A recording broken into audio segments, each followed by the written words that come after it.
আসসালামু আলাইকুম। সূরা আম্বিয়া আয়াত নম্বর 107। এখানে আল্লাহ তাআলা মুহাম্মদ সাল্লাল্লাহু আলাইহি ওয়াসাল্লামকে উদ্দেশ্য করে বলছেন যে আমি আপনাকে বিশ্ববাসীর জন্য রহমত স্বরূপ প্রেরণ করেছি। সুবহানাল্লাহ। এই পৃথিবীতে সৃষ্টির পর থেকে যত মানুষ আছে প্রত্যেকটা মানুষকে আল্লাহ সুপথে আনার জন্য একজন করে মেসেঞ্জার বা নবী রাসূল প্রেরণ করেছেন। এলাকা ভিত্তিক হতে পারে, গোত্র ভিত্তিক হতে পারে। এইভাবে আল্লাহ তাআলা প্রত্যেকটা জাতির জন্য একজন করে নবী রাসূল প্রেরণ করেছেন। অধিকাংশ নবী রাসূলই ছিল সার্বজনীন নয়, একটা জাতির জন্য, একটা রাষ্ট্রের জন্য, একটা অঞ্চলের জন্য।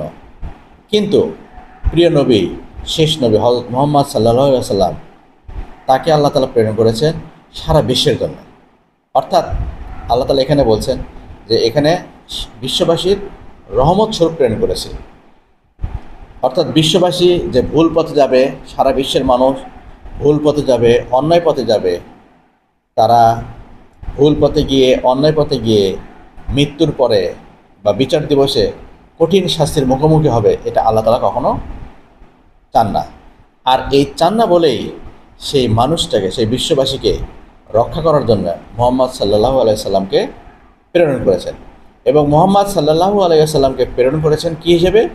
আমাদের জন্য আশীর্বাদ হিসেবে, রহমত হিসেবে, যেন তিনি আমাদেরকে গাইডলাইন দেন এবং সেই গাইডলাইন দিয়ে আমরা সেটা অনুসরণ করব এবং অনুসরণ করে আমরা কিন্তু তখন আমরা ভালো কাজ করব, আল্লাহর পথে থাকব, আল্লাহর প্রতি আস্থা রাখব, আল্লাহর একত্ববাদ, আল্লাহর সার্বভৌমত্বকে বিশ্বাস করব এবং মৃত্যুর পরে যেন আমরা এর প্রতিফলস্বরূপ ভালো কিছু আল্লাহর কাছে পাই। কিছু কুলঙ্গার আছে যারা এই আয়াতের বিরুদ্ধে চলে। তারা মুহাম্মদ সাল্লাল্লাহু আলাইহি সাল্লামের চরিত্র হরণের জন্য ব্যস্ত। বিশেষ করে ইসকন, আরএসএস এবং নাস্তিক কিছু মানুষ, তারা মুহাম্মদ সাল্লাল্লাহু আলাইহি সাল্লামকে হেয় করে, চরিত্র হনন করে, তারা তাকে এই বিশ্ব মানবতার কল্যাণ হিসেবে মেনে নিতে চায় না বা পারে না। তাদের উদ্দেশ্যেই আল্লাহ তাআলা এখানে স্পষ্ট করে বলে দিয়েছেন যে আমি আপনাকে বিশ্ববাসীর রহমত স্বরূপ প্রেরণ করেছি।